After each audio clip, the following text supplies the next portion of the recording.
السلام علیکم حضور. وعلیکم السلام ورحمۃ اللہ. حضور میرے 2 سوال ہیں پاکستان کے حالات حاضرہ پہ. اچھا. ایک تو جمعیت علماء اسلام کے مولانا احمد شاہ نورانی نے حکومت کو دھمکی دی ہے کہ اگر انہوں نے آئین ختم کیا تو بہت بڑا فساد ملک میں ہوگا. اس میں قادیانیوں والی جو شرک ہے وہ ختم نہیں کی جا سکتی. ٹھیک ہے.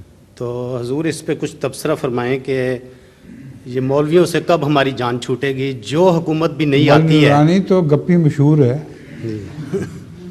بہت بڑا گپی ہے. وہ ایک دفعہ افریقہ میں ہمارے سارے مشن بند کروایا تھا.